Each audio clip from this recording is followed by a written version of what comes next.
This should be our intro song. That right there should be the intro song, Bronze. Yeah, it's amazing. You guys gotta like come in with like you're like. I don't know how to beatbox. Otherwise, I definitely would have. It's true. I don't know. This is why we're not gonna make it big. This is why we're not gonna make it big. We gotta learn how to beatbox. You gotta. Is that beatboxing like though? I think you're just sounds like Donald Duck. No, that wasn't beatbox. That was you just sound like Donald Duck pissed off. Yeah. Well, you know what? That's just add it to your repertoire. That's just add it in there.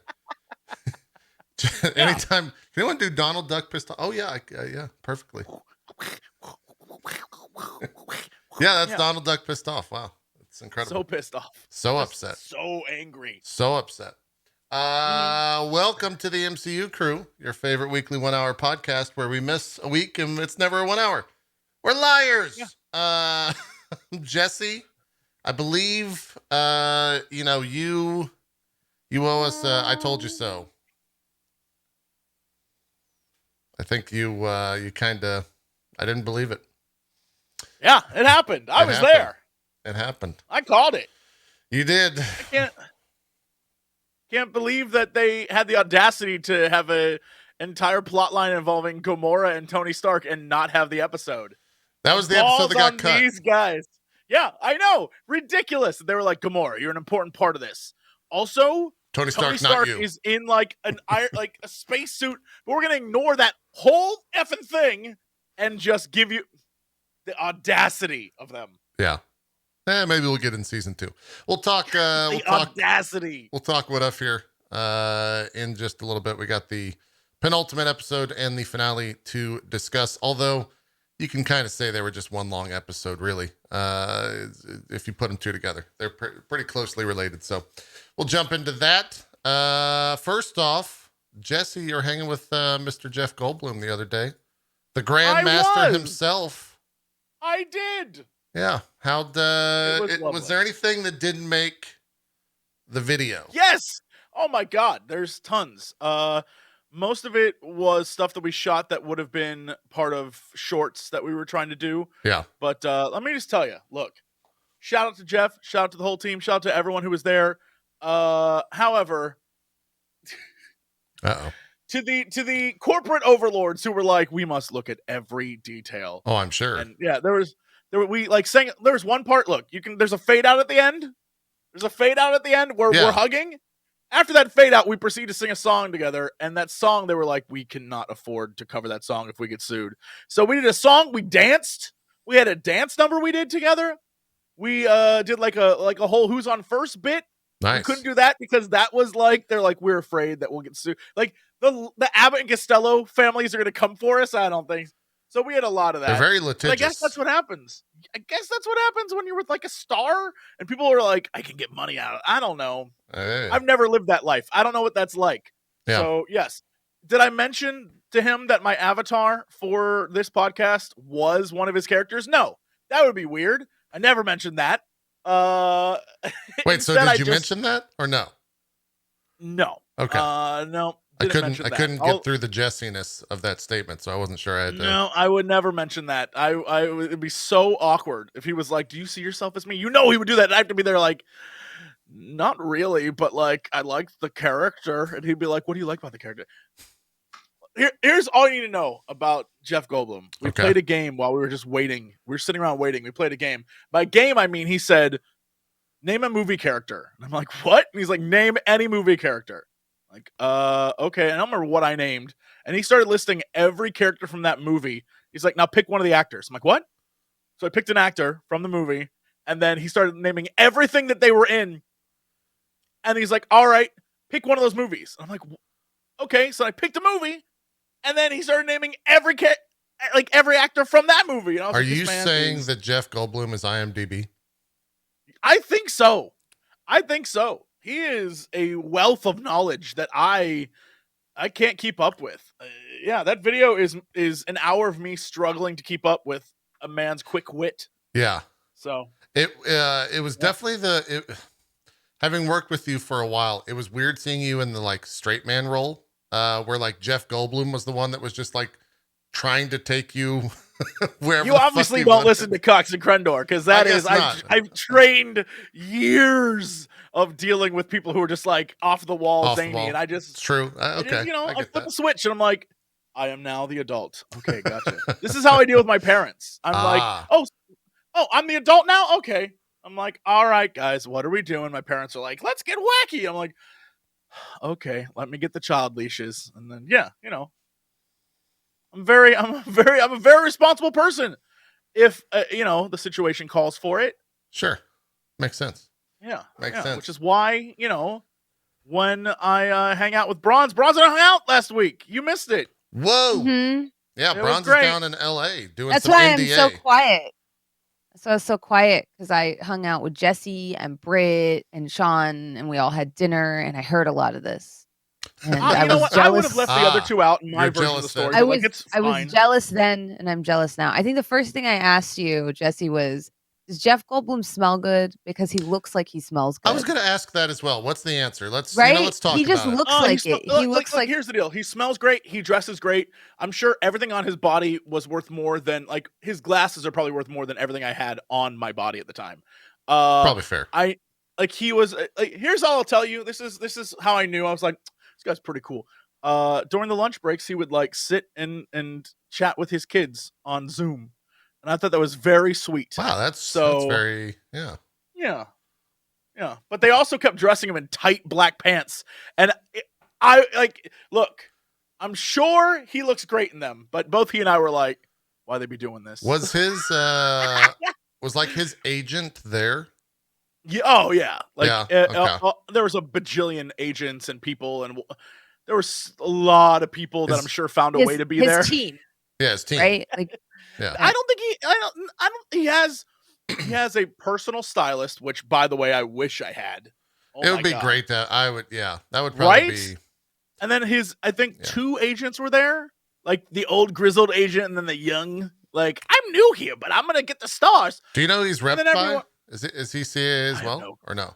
I have no clue. Okay. And then all the other many people. I will say that a lot of people there, I found out, were the people that used to do tabletop back in the day for Will Wheaton. That makes sense. A lot of them were like, Jesse, and I was like, how did we get here? Yeah. So that was interesting. And then I found out that a lot of people like friends with other people. Look, Hollywood, for as big as it is not that big. No, Hollywood is small. It's very small. Yeah. It's very small. If you burn a bridge, your career's over, because I feel like everybody there knows everybody, and that pressure is insane. I was in a room full of like 12 people, and one person made a mention of like LARPing, I think it was. And someone else was like, oh yeah, you know Jack then. And everyone was like, oh yeah, Jack. I was like, how many dudes are named Jack? And how do you all know exactly what Jack this bitch is fucking talking about? Like, if someone was like, oh, so Jack, like the LARP Jack. And I'm like, what? What do you, like, how do you all know that? It is a big, from the outside in, it looks huge. Hollywood looks huge. But once you're in it, it is like, you go on set, you see like the circles that we roll in, the like nerdy circles. I'm sure there's like the cool kids, sexy circles, but they probably all know each other too. But like in the weird, like, gamer circle, everyone knows everyone all the time. Makes sense. And there's like, oh yeah, that guy. Yeah. So as much as sometimes you're like, this person is an asshole and I hate them, you're just like, hey, what's going on, buddy? You're so cool. I swear to God, I hate. Oh my God. Yeah.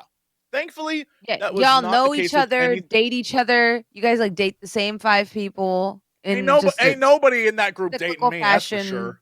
They're like, this guy, he's trouble. That's right, I'm trouble. That's right.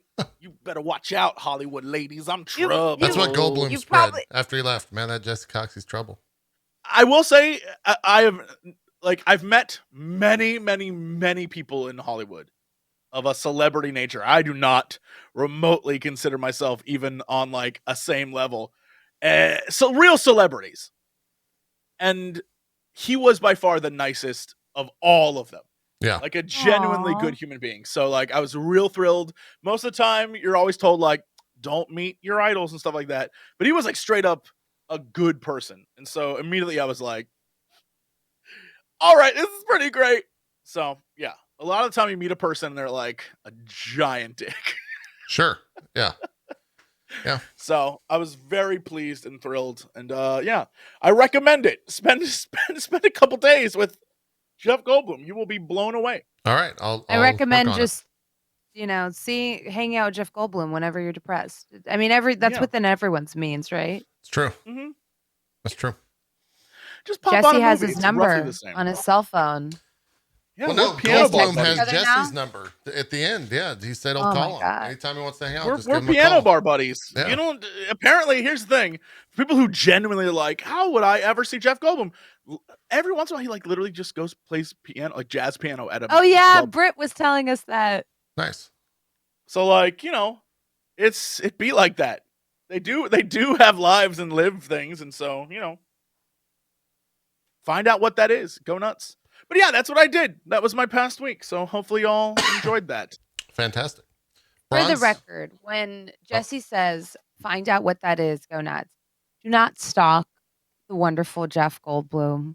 Oh yeah, no, I don't mean that. Be I would normal. never say Be that. normal about it.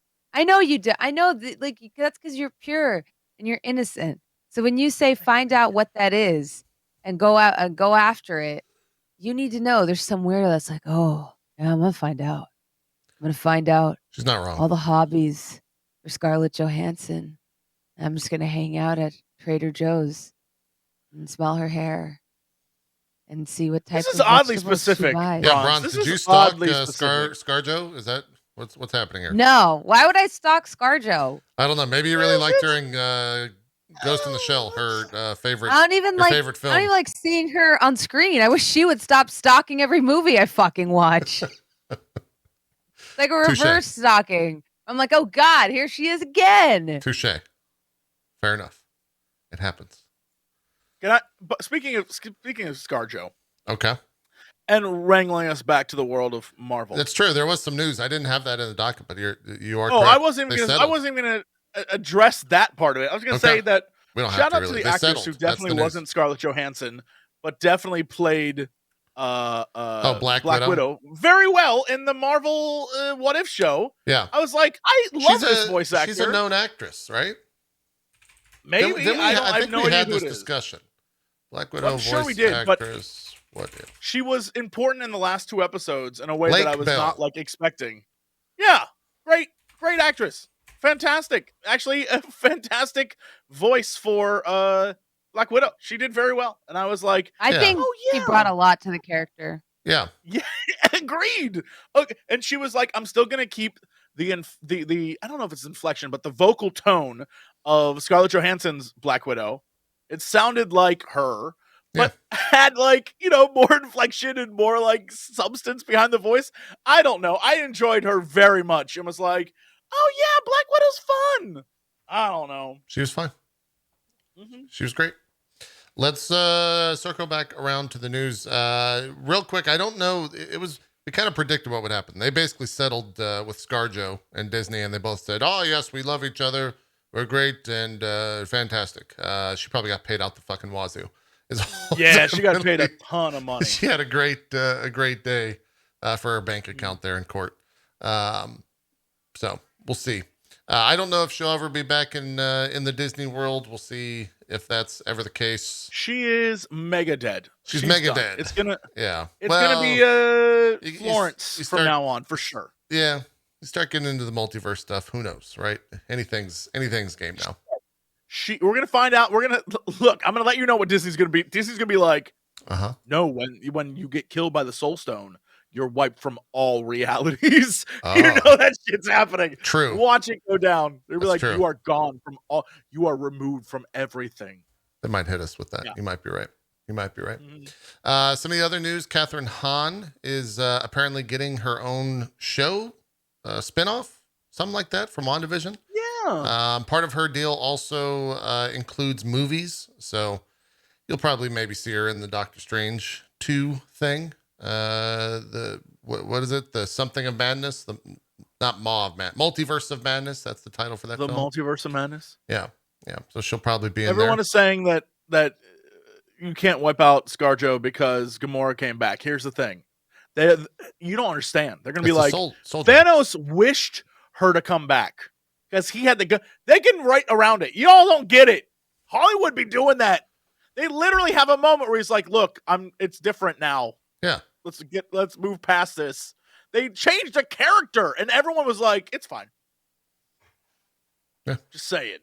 Anyway, gone. Sorry. No, she's gone. You should hammer that in. If not, to make the reaction bigger when she does show up again, but also just to remind people she's probably gone. You know I'm not wrong. I don't know if we can doubt you again. You're batting 1,000 at the moment. Yeah, when you're Coxtradamus, you can predict the future. Truthfully, Coxtradamus. All doors are open to me. Yeah, that's true. I've seen 14 million futures, and ScarJo was not in any new Marvel movies. It's just a fact. Not even one. We didn't get one. Not even one. Wow. Not even the one. Yeah. Wow. Do you guys think Kathryn Hahn could carry her own series? Do you think Agatha has enough to live on there? Yeah. What do you guys think? I wouldn't necessarily I'm not against it, but I think she has more acting chops, presence, and charm than Elizabeth Olsen did to carry a series. But it's going to come down to writing. Yeah. She's a much better actress, Sure. If you get, So, I feel like she stole WandaVision. She was the most enjoyable part of WandaVision to watch. True. So I will not doubt for even a moment that she can't carry a series. I think she has the chops to carry a series. I think she has the comedy chops to carry a series, which is really fucking hard because comedy is so much harder to do than serious stuff. Right. So I think she can do it. I think it's going to come down to how are they going to write this so that we are invested in her beyond just her, her involvement in WandaVision. Is this going to be one of those things that people watch it so they have more context for what's happening in the Scarlet Witchiverse? My hope is that her series stands on its own. And my hope is that the writing is such that you watch it for no other reason than that. Not because you're trying to see how this impacts or spills over into Wanda's story, but because I think we need more more villains that you're fucking invested in, because a series is only as good as its villain, so many people make fun of Batman. They completely miss the point that the reason that Batman is so compelling is because his villains are so freaking cool. All of them. That Rogues Gallery is just sells 10 out of 10. Yeah. It's 10 out of 10. Even when they're campy and ridiculous like Penguin, they're freaking great. And somebody in chat mentioned Shang-Chi. Once again, would like to reiterate that was sold to you on a platter by having this titan of Chinese cinema as the villain who had great writing. He's a sympathetic dad who lost his wife. There's so much going on there. It makes you feel invested in this. We don't really have that right now. And as much as I like Thanos, I think that was the one part that I understood, but other people didn't, is if you've read the comics, you're invested from the outset. But one thing I've read, or one thing I've noticed about talking to people that didn't have that, is he was just this giant purple man who came from outer space and fucked everyone up, right? But for people that have more context, we know that Thanos is actually really cool. I do still think Brolin sold it in what little time he had as this character that thinks he's doing the right thing. But for those of us who know that he's trying to impress death and his story, and if you've read Thanos Rising or Thanos Imperative or any of these, he's just a cool dude, and I think we were already sold. But I want to see a villain that we're that invested in, that we're as invested in as we are with Batman villains, because I think that's the one place Marvel is a little tiny bit weak. But do you think Agatha is the villain for this vehicle of the one to get invested in? She could be a villain. I mean, I was gonna say mechanically, no. Mechanically, I don't think she's interesting enough if we start looking at her kit. But in terms of an actress that came on screen and immediately captured the audience, she has the personality. She doesn't have like. I almost feel like she's in the wrong character. Does that make sense? I mean, they could write her character to be a little bit more pivotal in the grand scheme of things, which is probably what they'll do, right? But I do agree with you. Like, the actress might be wasted on that character if the character is to be the exact same character from the comics. Yeah. Well, yeah, And I'm I trying feel to the like. same thing about Hela. I think Kate Blanchett Oh, is the 100%. villain. I hope we see more of her somehow, is Hela. I hope she I think pops we up. should. Yeah, she You was know, fantastic. one of my original rewrites for Thanos was instead of snapping away half the universe, so there was like because that was more sustainable. What if like he had done it because he wanted to impress Hela and that she plays Death in the Marvel Cinematic Universe? Why not mash those two characters together? Yeah. And that after the events of Ragnarok, she becomes the avatar of Death. I mean, she really does symbolize it, right? And Thanos falls in love with her. I would have been like, oh, snapping away half the universe for Kate Blanchett. That makes sense to me. It does. I would have believed that more than someone saying I'm going to snap away half the population because that's going to solve all the problems. Because that seems idiotic. But I would totally see somebody being like, listen, I simp. She's so hot. Like, I'm going to snap away half the universe so that she notices me. And I would have been like, you know what, Thanos? This is oddly specific. This is. That's because it's from the comic, Jesse. If you learned how to know. read. I'm aware. I'm just goofing on you. No, I've listened to the way the Russo brothers explain why they changed it from him being like the simpiest simp who ever simped. And I understand it. Like in the comics, there's years of setup of him like flirting with Death and like him. There's none of that in the Marvel movies. He's just like a purple dude on a throne, and they went with a choice. And I like understand it, and it's, you know, it's simple, and it makes him like an eco-terrorist. He's kind of like a Barrett, but like also, you know, I'm no problem with them just all of a sudden being like, Lady Death is real, and it's in this. We'll see. Thanos was always cool, but not cool. You know what I mean? Like as a kid, Thanos was cool because he killed everyone, and really you cool never saw anything helicopter. like. Yeah, I wasn't that old. But like he like when I was a kid, dude killed everyone. I saw Wolverine ripped apart. I saw like every superhero die. And I was like, oh shit. And that's what made him cool. But like as a character, Thanos is lame as shit. Thanos is like, baby, I'll kill everyone for you. He literally is like, you got what I need. That is Thanos. If someone wants to mash up Thanos and do the voiceover and have Death in the background, he's like, "When you say he's just a friend," that is Thanos. He is a giant tool. I think I saw that scene in the post credits of. Yeah. Infinity War. Those it's just him on his farm dancing around, singing Bismarcky. Mm-hmm. I don't know. He's like not. He's cool because he at least did something cool. But even in the comics, when they defeat Thanos, he's like, and then he became a farmer. And he loved to farm. Also, we buried an Infinity Stone on his farm. Like, what the shit? Look, sometimes comics are awesome and sometimes they're real dumb. And, you know, Thanos is that mix of the two. He's the perfect mix of dumb and awesome. You know so what? I'm ready for us to move on to something cool. The controversial opinion is that things can be bad and still be entertaining. Oh, when did every movie have to be good? You know, like so many people clown like the '60s comics and stuff. Oh, it's so corny, it's so cheesy. I know that I'm not reading Isaac Asimov. I'm aware of that. Most people know that. You know, that's okay. Movies and books can be entertaining. What? And be dumb. Someone's been watching Foundation. You love things. That's what we're saying here. Yeah, what are you Isaac Asimov. Okay. It's one of my favorite books. Probably my favorite book. I'm sure you remember JP with Farverona. It's like, oh, what are your favorite science fictions? And I was like, Foundation. Yeah. An Alien. Foundation's fine. Oh, so what you're saying is you love the show, but it's dumb, is what you're telling us. It's got some dumb aspects to it, for sure. It's a lot of the show. Rons, you don't have to justify anything to me. I'm literally wearing a Star Wars shirt, and I think Star Wars is some of the dumbest shit in the universe. I got to finally go to edge of the galaxy's edge. Oh yeah, You that's ride right. it? I To Did you the forgot ride you went the- to Avengers Disney. campus. Did you I ride went the to the Resistance Avengers ride? campus, and I have so many photos at Disney, and I have the worst news ever, JP. I'm so sorry. Oh, The collector's shop sucks. It's Yeah, it's no, the bad. Avengers It's campus not is good. ass. Look, I love just not because they don't MCU. have enough, or what?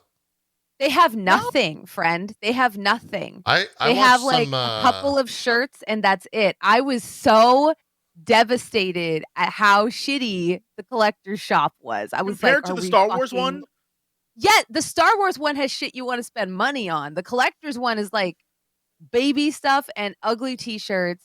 The web store, I'm sure Jesse can attest, they have those spider bots that are kind of cool. That's You can kinda get like cool. an Iron Man spider bot that's like remote controlled. But even then it's like kind of cheapo. Whereas Yeah, like it's in all, like, Star cheap Wars plastic land, crap. you can get It's probably more for kids then. nice shit. I I just literally thought after the Star Wars shop that the Marvel stuff would be just as nice, and it just isn't. Part of me really I need you to wonders know- if Marvel skews lower in the demographic than Star Wars does. I think Oh, I it think definitely does. Like Star Wars, Oh, just a for bunch sure. of angry neckbeards, and like Marvel is just a bunch of like young kids. Yeah, look, I went to the store at the Star Wars thing, and my desk at home literally looks like the background of Thrawn's office. I have Mhm. shit that only mega nerds would know. Yeah, But you can buy that Mhm. there. You can buy Mhm. mega nerd shit at the Star Wars thing, and there is nothing like that for the MCU right now. Because Star Wars, for No. all of its terribleness sometimes, its lore and properties go deep. And so there's That's stuff you true. can find. Like when you go there to buy a lightsaber, they got lightsabers of characters that 90% of the fan base has no clue who they are. yeah. And then meanwhile, you go to MCU and it's literally like, it's Spider-Man Spooter Shooter. And it's like, hey, do you like Tony Stark? Get the Tony Stark t-shirt. It's not, there's nothing creative and fun about it. Are the It's shirts just all good? merchandising. No, shirts they're suck. not. They're horrible. You can get better ones on the internet. And what's horrible, what's so weird to me about this is like there is Disney fine art galleries. So in my head, I was like, what if they have some Alex Ross stuff there? Yeah. They did not. Spoilers, audience. They did not Just go have to his any Twitter. Alex Ross stuff or anything there. There was like no cool t-shirts, nothing. It was just really kiddie stuff. Didn't even have like the cute Loungefly backpacks you see everywhere with like the Infinity Gauntlet like backpack. Didn't even have those. Was the It was food good? bare Did you get bones. any of the food that we saw that we took a look at? Yes, I did. The shawarma is very middle of the road. It's fine for like Is it The fine thing for is, Disney Disney- food? Because Disney food in general, at least in the park, is like it's hit or really miss. good. It's hit or miss. Yeah, yeah. The shawarma is like okay. So I'm going to tell you the situation with the shawarma and why I didn't even try it because to me this is so weird. When you go get shawarma, they usually slice it fresh off of a giant rotating meat spit. Yeah. This is not the situation with the Disney shawarma. It's like pre-sliced and they wrap it up and they like put it there under a heat lamp. Oh. And I was just very much like, there's no meat spit. There's no, I you know what I think- mean? Like, this is a bit, I'm going to pass on this because this can only, but here's the thing, because it's Disney, I'm sure it will be somewhat good because Disney's food in general is pretty good. But for me, I couldn't do that to my people and eat that. Yeah. I think there definitely is a, how do I say this without sound? I don't perceive this to be a issue, but I do feel that a large portion of people that would go to a place like Disney would see a giant spinning piece of meat on a skewer as like dirty. They would think that that's like food poisoning or something like that. 100% that's why Disney doesn't do it. Okay, I was waiting to Jesse's see where this is going to reaction go. is mine. Jesse's reaction is mine. I'm like, 100% what? people would not do that. Here's what I got to say to all that. Those are fools. Oh, they're That 100% is any- stupid. Meat is It fantastic. doesn't matter served that what way. culture you're in, be it like, if you are going to get something that has like meat on like a spinning something, be it you're going to get like some Mexican or you get some like Middle Eastern or you're going to get some whatever. That's the best meat. That's just the best. Well, They keep 100%. piling it on. It gets fatty. Here's the thing. It's great. They What you sit there what and you what braise you it meant to nonstop. say was what you meant to say was. What did I mean to say? Here's what you meant to say. Okay. Disney theme parks attract a lot of what's the right word? See, now you're going Bitch white people who don't know no better. Sure. Because their options, having lived in the Midwest, our options were like Rallies, White Castle, Chili's. I thought you were going somewhere else when you TGI said Fridays. rallies. Well, all I'm saying is I didn't think you were talking about the there's food a lot of people destination. like where I grew up who don't like they've never seen that. And to them that's like, what is that? Right, yeah. And it would weird them out. And I think Disney is not about weirding anyone out. Disney is like everything must be pure. Correct. And that's, whatever. They're wrong. I think, Bronze is totally right that it's weird that they have steakums. It's in as the like 100% that giant piece of meat is spinning in the back, right? Like it's behind the door. I don't know that that's true. I can't justify that. I'd be surprised if it wasn't. They're definitely not making it fresh, is what I'm saying. Like they're preparing it somewhere, heating it up, like and sitting under a heat lamp or whatever, and pre-wrapping it because they don't want to show the meat. I guess I didn't realize that was why, but like there is no rotating. Why would you? But that doesn't make any sense. Like the whole point is to show the meat. Yeah, it's to entice the soon-to-be smell of it, patron, or soon-to-be consumed meat. You know what? It could be COVID precautions. I did not think about that. I think because maybe, yeah, sure. LA is very like California is very hyper like could be COVID precaution-y right now. So that's possible. I didn't think about that. Open meat just sitting there. You know what? That could be something that they were considering. I didn't think about that at all. It sucks. I hate it, but like, could be pace. That's the world we live in now. Yeah. Yeah. I think the biggest drawback of the Avengers campus is that they set themselves up for too much success or expectations and then didn't match it, because every single inch of Galaxy's Edge is just steep with like detail, and it makes you really feel like you're in the Star Wars universe. Place. It really does. Yeah, but it's not like the good Star Wars. Let's be real. Let's be clear. No, I agree. They created a Star Wars Galaxy area that is based around the shittiest Star Wars movies. Yes. So it's like you're always reminded like, oh yeah, oh hey Kylo Ren, remember how your character was a real disappointment? All right, bye. Yeah, I hate that. Yeah. Oh, I hate it. No, I agree. It's for fans of the new trilogy, but they really sell you on being off planet, right? Yes. With the Avengers campus, I was expecting the level of love and detail they put into the collector's shop. I was thinking I was going to look around and see all these little references and just be blown away. I'm sure Jesse, you'll agree. The campus is really small right now. Yep. Half of it is not even an Avengers campus. Half of it is still the old stuff that used to be there. So thematically, they're not together. And then it's not like that. The collector shop or the collector's sort of area when you go into the Guardians ride is still the coolest part of the park. There's nothing else like that in the park.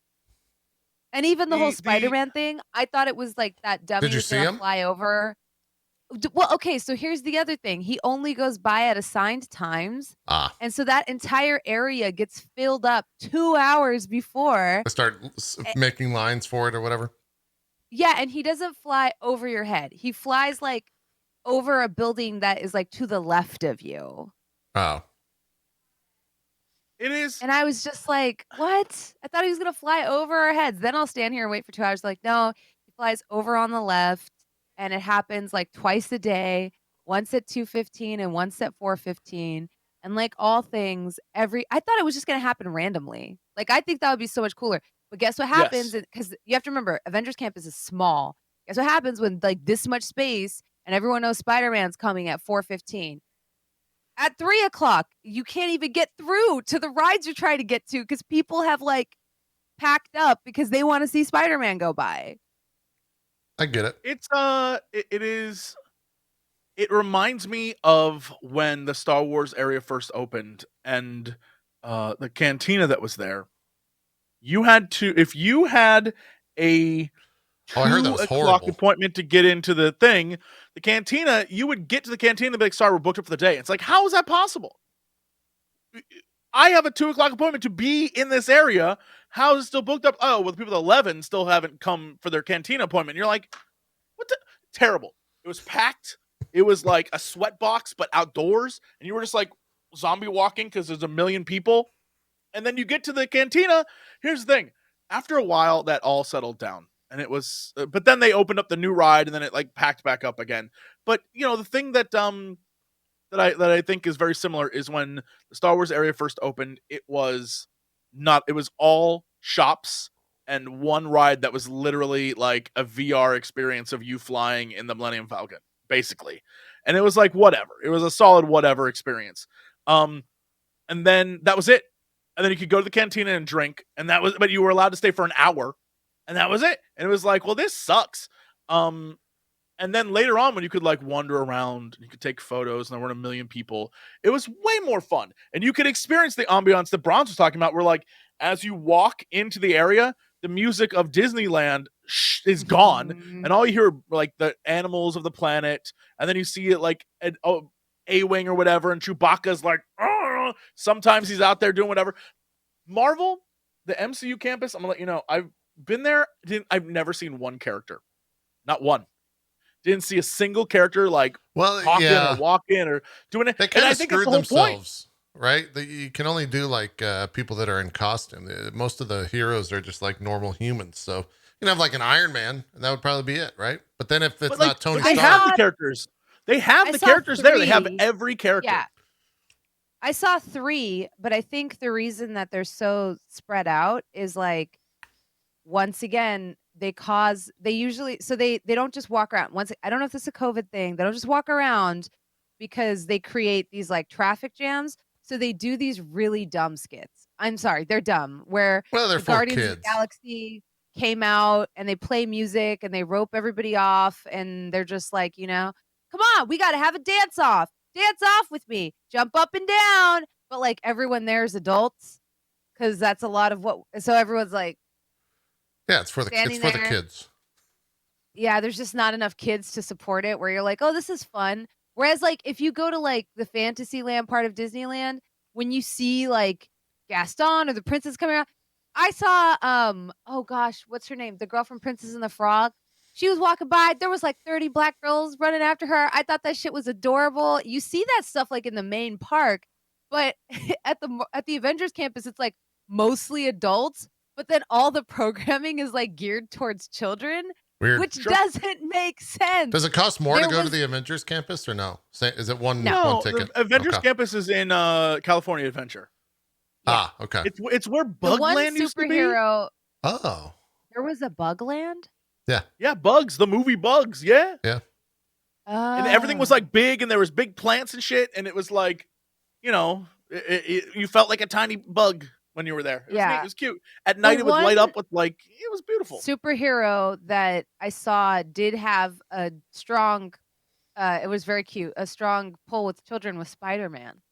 Yeah. And he stands near one graffitied wall and there was like 100 kids lined up to see Spider-Man. I could see that. But I saw Scarlett Johansson walking around. Let me tell you, the kids are not clever. I'm not trying to knock her, but I saw like Black Widow. I saw, we saw Black Widow, the Guardians, and these were like not super popular. Spider-Man was very popular. Like what age was Groot? And also, was it the animatronic Groot? They only have the animatronic Groot. Oh. Yeah, there is a giant like Groot puppet. Okay. I guess is how you would describe it.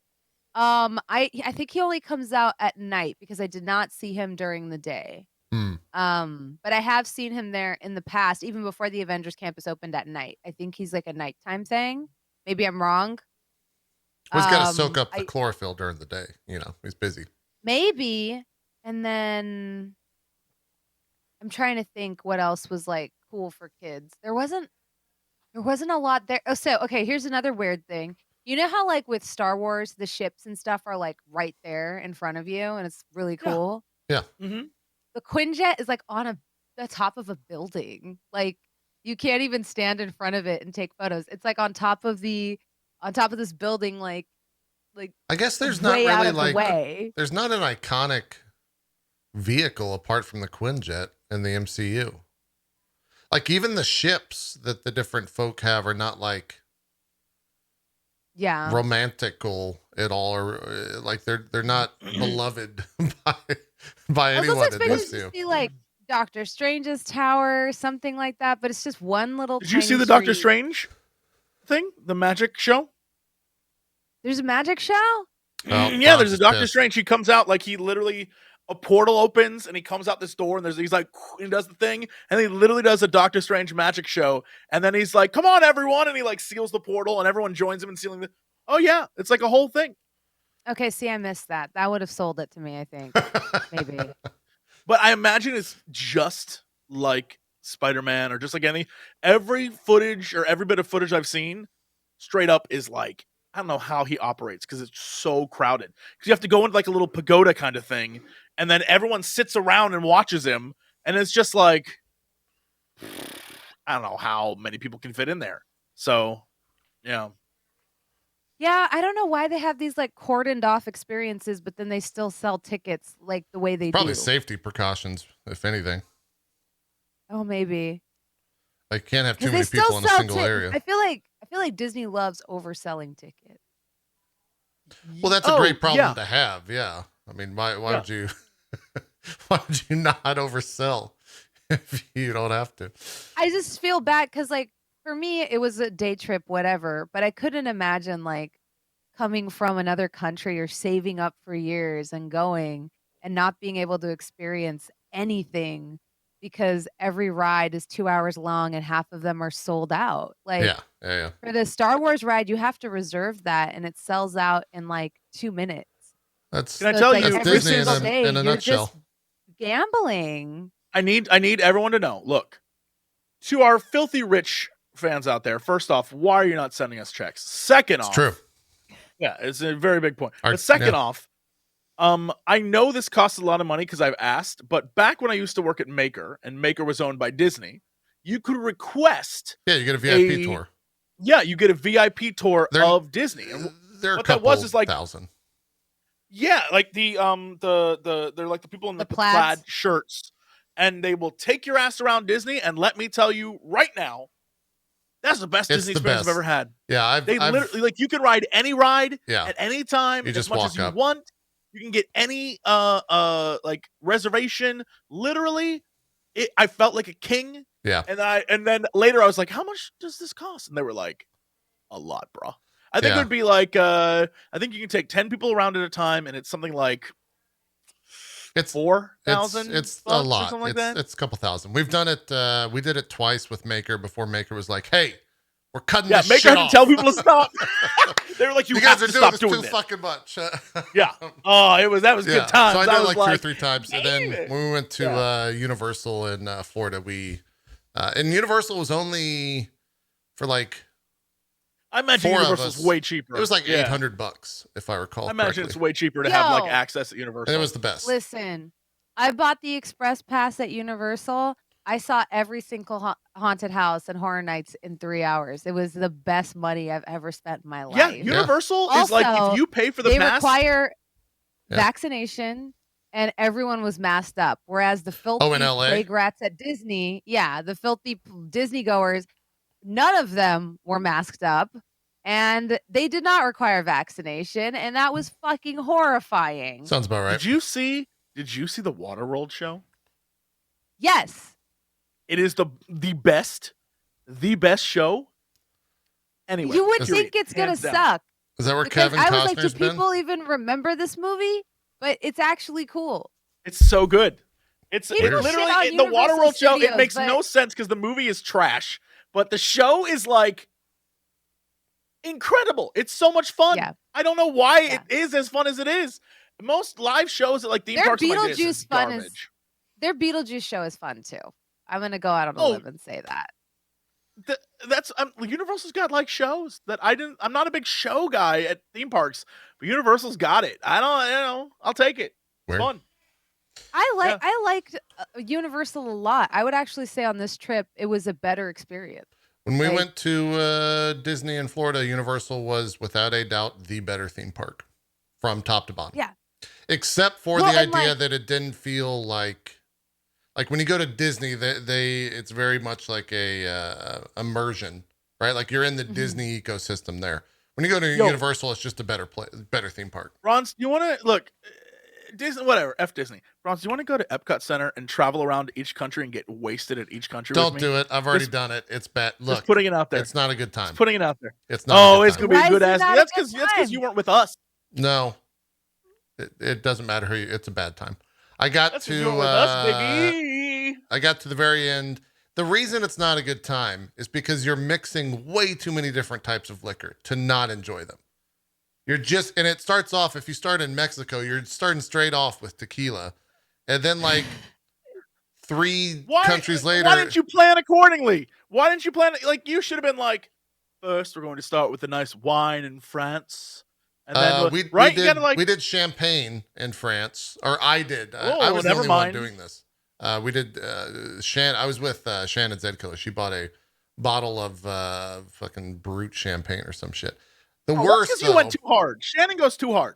The worst was when you get to Canada and they don't really serve you alcohol except if you go to this one like random stand and they give you what is it? Is it a hot toddy? Is that what are they called? Hot toddies? Sure. Yeah. That's what they serve. I was just like, I'm done after this shit. I don't want to throw up. Hot toddies are too much. Yeah, I mean, it was too much. I will say that there's, what the hell is it called? Never Japan mind. Come was back great. to me when you go to Japan, you get some sake. I was super into that. Norway or whatever, or Finland, whichever it was. They kind of like. I just remembered all the Nordics. Universal. Yeah. Boy, it's Monday morning at Universal, at the Harry Potter area.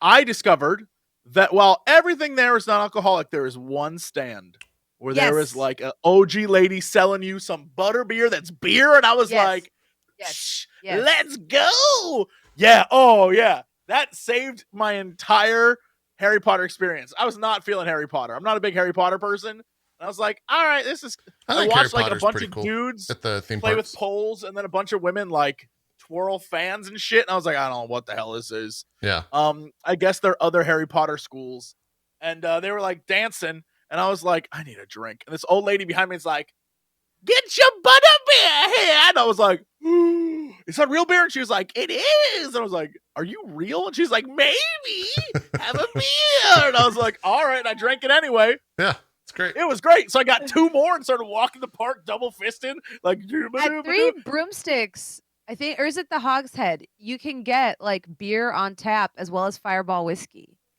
Get out of town. I didn't know that. In LA?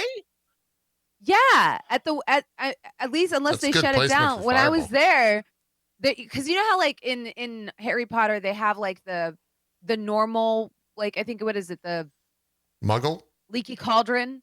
Yeah, where like all the kids go to, but then they have the other one where the actual wizards go. Yeah, they basically have that at the LA one. There is a place where you can go, and I remember it because I took a photo of the bar of the what's it called? The beer taps. Okay. And they have the craziest beer taps. Like dragons' heads and wolf heads. They're carved out of like wood. They're just beautiful beer taps. And you can get beer there, and you can get, I'm pretty sure it was Fireball whiskey. And they will add, and then one of the ladies there was telling me that the hack is to get, because butterbeer is really sweet. She's like, what you do is you get half butterbeer and then like half lemonade, and she's like, and then tell them to put 2 shots of whiskey in it. And I was like, and she was working at the candy store. I was like, you're speaking my language. She's like, yeah. She's like, you know, this woman was restaurant. like, every day I get some. Every goddamn day I deal with all these little bastards. They want their ones and shit, and every day I just go in there and I'm like, give me the old Karen. And they're like, I got you. One Karen coming up. Yeah, she was like, because she worked at the candy store, and she was like, did you try the butterbeer? I was like, yeah. She's like, you didn't like it? I was like, it's so sweet. And she's like, yeah, you do half butterbeer, half lemonade, shot of Fireball whiskey. You can get it over there. And I was like, it doesn't sound like a good mix, but maybe it is. It doesn't sound like a good mix, but I trust this woman because it sounds like she's had it every single day since she's worked there. She sounds like she knows what she's talking about. Yeah. Yeah. Yeah. And all this is to say that Avengers Campus is a giant letdown. Having been there, massive letdown. Yeah. Also, Agatha Harkness probably could carry her own show as well, bringing it back to the news. Yeah, Kathryn Hahn could carry her own Kathryn show. Hahn, maybe not Agatha. We don't know nothing about Agatha Harkness' Harkness' own show. Miss Harkness, yeah. Kathryn Hahn can for sure. You're right. What else is there? Moon Knight has finished filming for the Disney Plus series. They put out a little video that showed as such. They were in Budapest filming for that. We'll see how that goes. Budapest. Sorry, you're correct.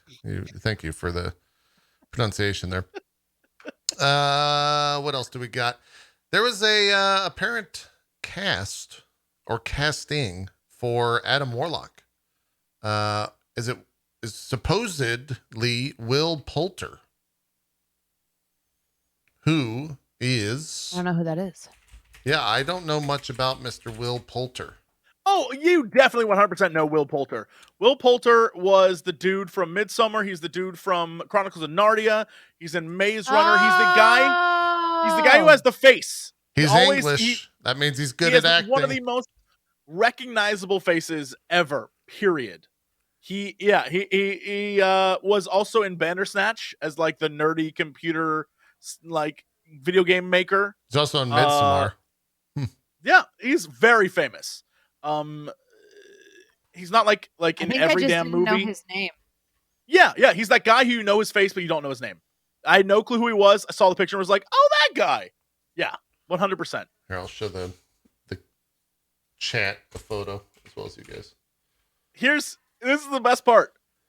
People who ask, this is a question on Google, who is the actor with the eyebrows? And the answer is William Jack Porter or Poulter.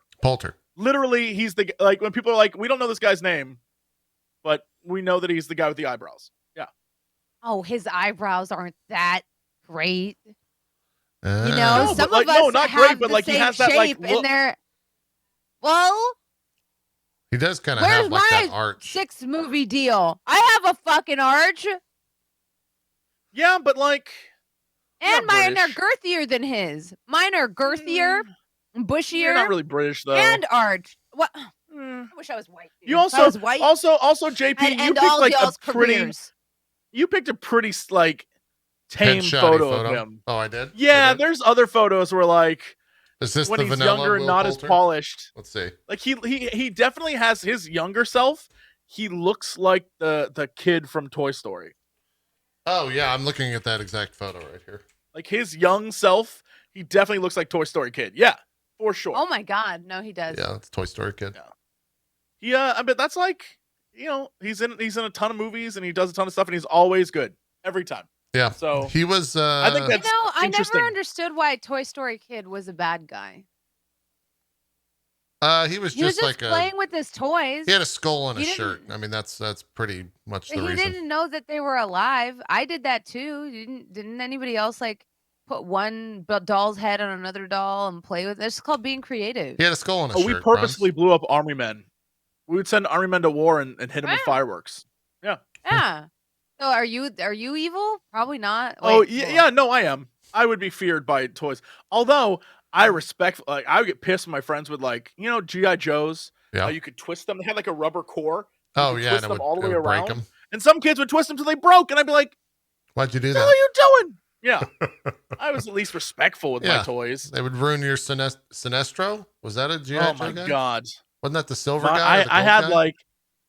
Maybe. Yes, Silver Sinestro. Yeah. I had a Cobra Commander who was movie Cobra Commander, so we had a hood instead of the helmet, and I was like, "Oh, I love this guy," and some kid broke it. I'll never forget. Oh, that was Destro. Sinestro is the Green Lantern guy. Oh, yeah, you're totally right. Sinestro's Green Lantern. I had to Google that. Yeah, it was Destro. Old Destro.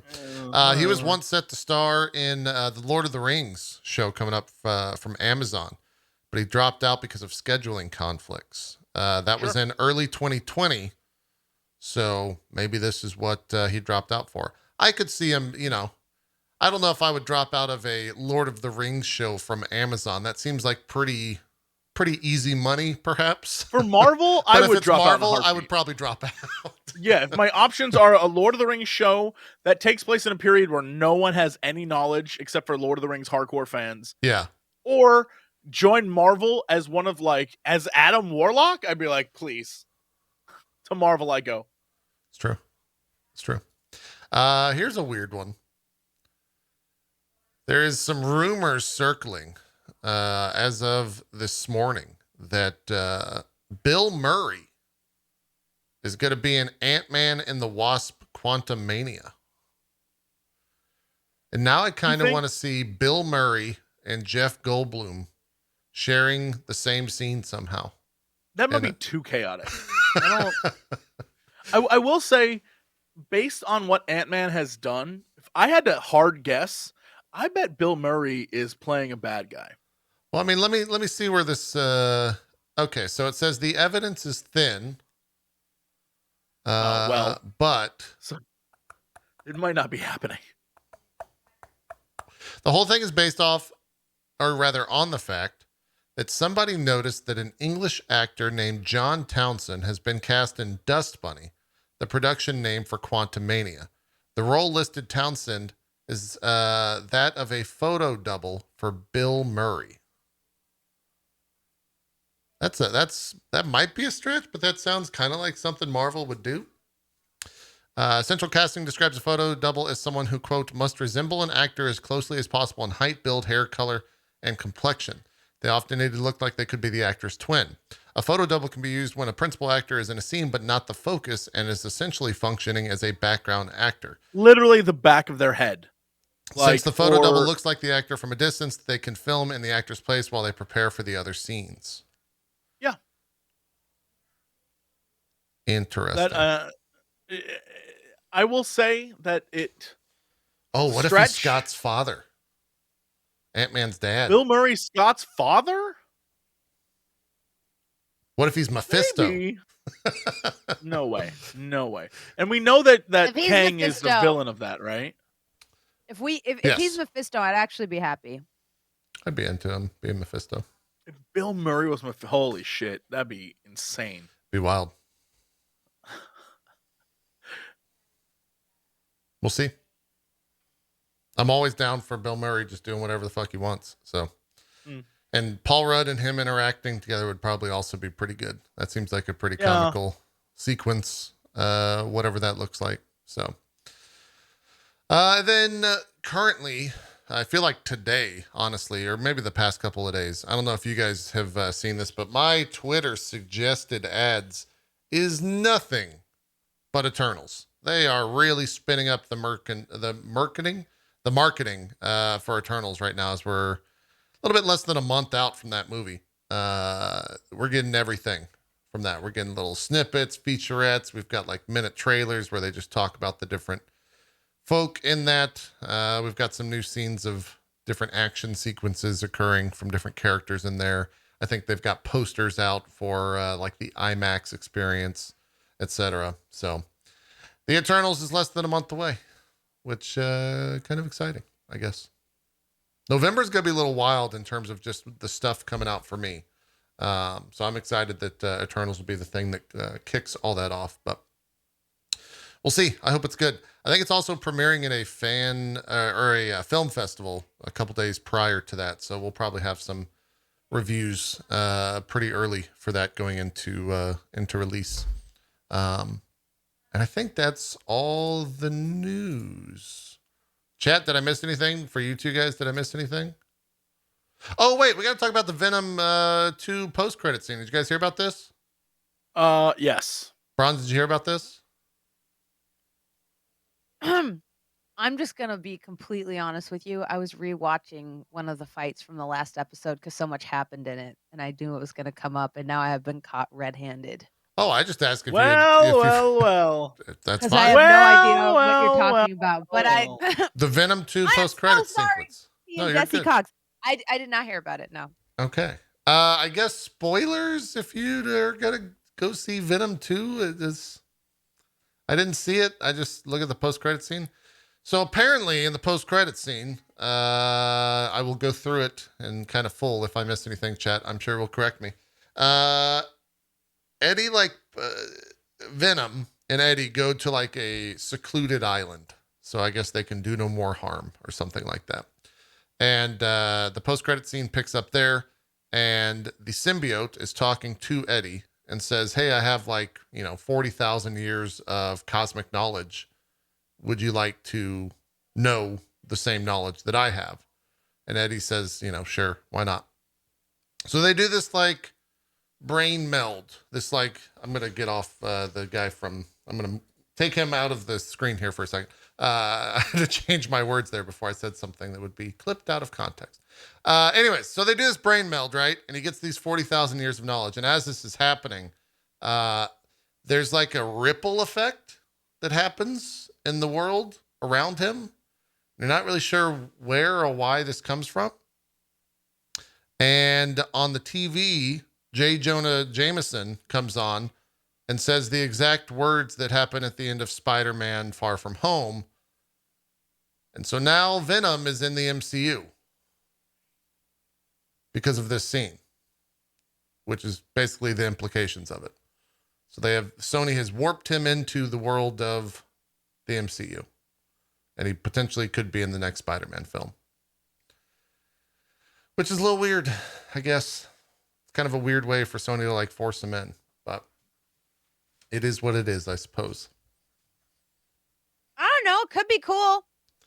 I mean, because most of my complaints with Venom are less Eddie Brock and more just, why do they make this movie like this? I don't understand. And so sometimes you can pull something good from I'm gonna be honest, there's basically no X-Men movie I like. I'm sorry, I have to be honest. There's scenes I liked. There's no X-Men movie, but I'm not foolish enough to say Hugh Jackman is not Wolverine. He's perfect. And therefore he deserved to have Logan, right? So sometimes it breaks your heart when you're like, oh, I don't feel like this actor ever got their chance because they were always in bad films and they never got their moment. So I think for me, there's this feeling of I don't actually know what he can do with this Eddie Brock character until he's in a movie that's a little bit better written with better pacing. I would agree with that. Yeah. Yeah. I can't, I'm not ready to write him off because if I looked at the first 3 X-Men films and based off of that, was Hugh Jackman's getting his own movie. Ooh, I would sound like all those idiots that thought that Logan was going to suck. And I wasn't one of those idiots. I'm proud to say I wasn't one of those idiots. So sometimes you got to sometimes you could pull something from the wreckage. We're saying that about Tobey Maguire. Granted, people are split on the Sam Raimi films. There's things about them I really like. Sometimes you can pull something out of there. I said Michael Keaton was my favorite Batman on a comic book podcast once, and I was ripped apart because these were Christian Bale boys. These were Bale simps, and they were like, how could you say that? I was like, I really liked him. I thought, to me, he was my favorite Bruce Wayne because I think you have a dude that does well in the suit, and you have a dude that does well out of the suit. Right. And I loved Michael Keaton. He was out of the suit. He was my favorite Batman. Whereas Christian Bale, I did not like him out of the suit. He did not, to me, and I'm not saying he's a bad actor. He's a great actor. But I've seen him do so well in other movies. I was confused why I was not sold on his Bruce Wayne, but I was sold. Well, then he started doing that voice thing a second film. We're not going to get into that today. Yeah, he's a little vanilla. I liked Keaton. Keaton's not bad. I thought he's not bad. So the fact that he got to get plucked up I like that out of if I'm honest. So yeah. Oh yeah, no, I don't. But that's another example of did he ever get a fair shot when the movies he was in were just kind of, Yeah. No, I got you. That's, Riz Ahmed's a great fucking actor. Sucks that he was the villain in the first Venom film. Because now it's going to be I'm like, give him another shot too. Sometimes you can be a great actor in a poor film. But when it comes to people like Ryan Reynolds, y'all lap that shit up. He can tank 80 movies and get Deadpool, and you guys are like, oh, he deserves it. Yeah. But somebody else can have a million stellar performances, be bad in Venom. And even then, I don't think he was bad so much as like the writing isn't great. And it's like, oh, why are they bringing him over? If it was up to y'all, there would be no Deadpool. Because how many fucking times Ryan Reynolds ruined Green Lantern? He already ruined Deadpool. He's been so bad in so many movies, and he's still got a shot. Let's be real, Deadpool is just him playing himself. I think the pushback on that would be what you're saying about Tom Hardy, which is Green Lantern sucked because the movie sucked. True. Yeah. But Ryan Reynolds is like, look, you're gonna get very few guys. This is a hill that you will die on. You're gonna get very few guys who are gonna be like, I hate Ryan Reynolds. Ryan Reynolds is like, new movie he's in. It was so bad. Was it the? Oh, I heard the complete video opposite. game one. I heard it was very good. I'm sorry. That's I all I'm man. saying is, I haven't seen it. See, you're not going to get a lot of guys to be like, Ryan Reynolds is trash. It's not going to happen. There's something about Ryan Reynolds that like. I'm not saying Ryan Reynolds is trash. I'm saying he's been trash in several films, right? And my pushback is that people will say no. Like they'll say the movie sucked. It wasn't him. And it doesn't mean that it's right. I'm just telling you what the pushback will be. So why doesn't Tom Hardy get that same level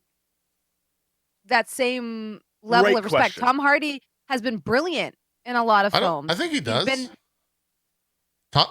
Is Tom Hardy like hated? I didn't think he was. I thought he was pretty beloved. I'm just going off of like people saying they don't want him to be in the MCU. Because I was excited when Tom Hardy was cast as Venom, and I want to see him get a fair shake at it, like a fair fucking shot. Yeah. It'll be a little bit of whiplash, though, going from like Venom 1 and Venom 2 to like an MCU film, for sure. Right? He'll have proper... I don't want to say proper. He'll have different writing that probably suits him and the movie that he's in a lot better. So it's exciting to me. Because I think Venom is a great character to have in the Spider-Verse. I really don't know, though, like, that just means there's even more in the Spider-Man film now. That already seems like there's way too much going on. Yeah, I'm curious. So I'm curious how they're going to do that. Yeah, I'm curious maybe the feedback isn't about Tom Hardy, but it's just about Venom itself and the idea that Venom coming to the MCU doesn't make any sense at the moment. Sure. And maybe that's why. I don't know. It does feel a little bit like Sony shoehorning in their IP. I mean, look. Into another IP. Bronze, you're absolutely correct that there is like a weird double standard. But I don't know what I don't know if it's just because the character... Like, Venom is one of those things where on paper it sounds dope and awesome and like every time you're really excited for it. And then without fail, they never implement Venom correctly ever. Yeah. Ever. It's like no one in charge of making Venom anythings understands the whole appeal of Venom. Like they've never landed it. Period. That's fair. Did you see Venom 2, by the way, Jesse? Or did you skip out on that? No, I didn't see Venom 2. I had zero. Yeah, I still have to go see that. I got to see New My Bond. wife I saw Venom 2 and said it was weird, I think is how she described it.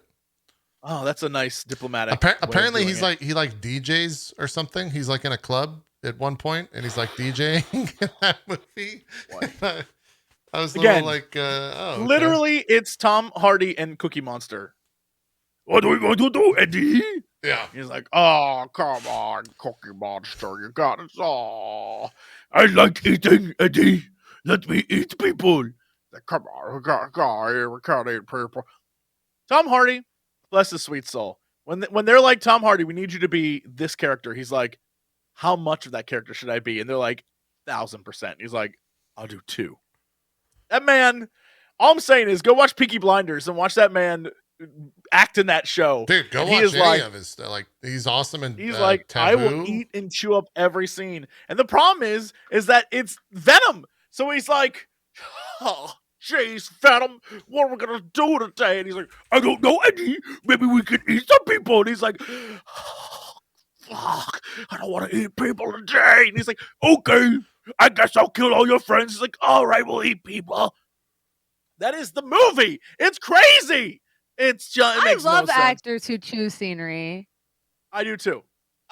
He's good. I mean, Goldblum chews the scenery like crazy. I feel Goldblum like. just, I feel like, if you were to say Ryan Reynolds plays himself in a movie, I feel like Goldblum plays himself in a movie. That's what I mean. If Yeah. you give him any role and he's just like, I'm gonna do my thing. You know? That laugh. and he has like this like physicality. I think people always think chewing the scenery is like being loud and crazy as possible. That's not it. No, That's not it. not I'm at all. telling you that as a performer.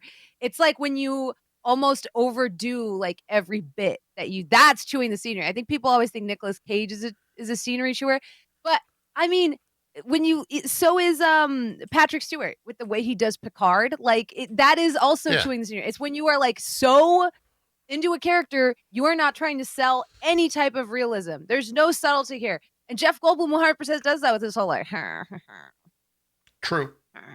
It's true. I'm Jeff Goldblum. It's true. If you want another good Tom Hardy film, I'm always going to second guess everything I say, even when my name is the Grandmaster.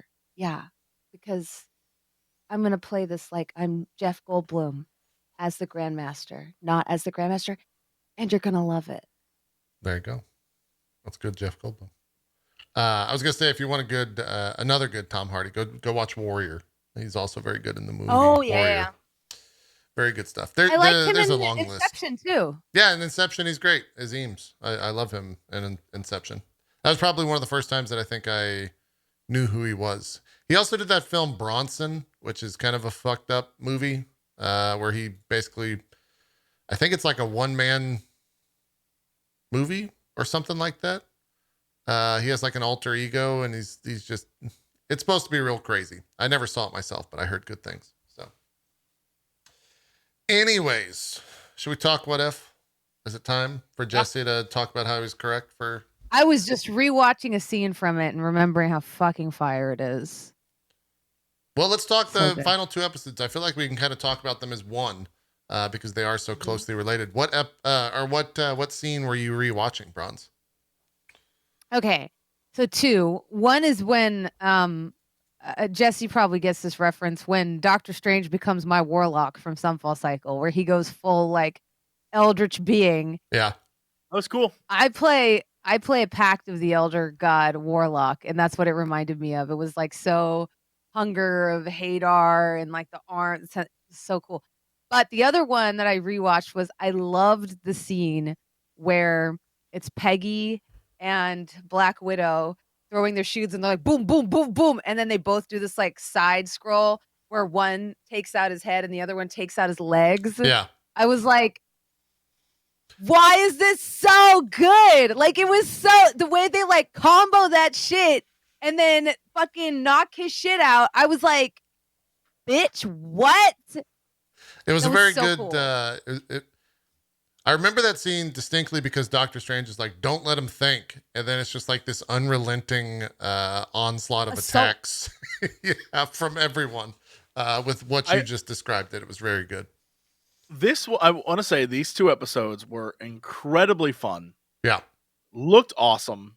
The whole fight through space-time was amazing. Well, I thought the Watcher fight and Ultron fight, specifically in episode 8, whatever the second to last episode, that was crazy great. Fun. Yeah. They're like blowing up planets. They're like on the size of the fucking galaxy. And they're like going through.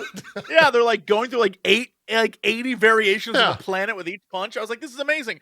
I will say, while I enjoyed these tremendously, the lack of James Spader was so noticeable to me. Yeah, we talked about that. Upsetting. Super upset. Like, the more he talked. Yeah. The guy that did it. And I think that hurt. I think him trying to be James Spader actually made it worse than not being James Spader. Yeah, I was like, I love Ultron. I love this. The fact that it's a dude trying to be James Spader when only James Spader can do James Spaderisms. Yeah. It didn't work for me. And so I was like, yeah, no, they got to kill this guy.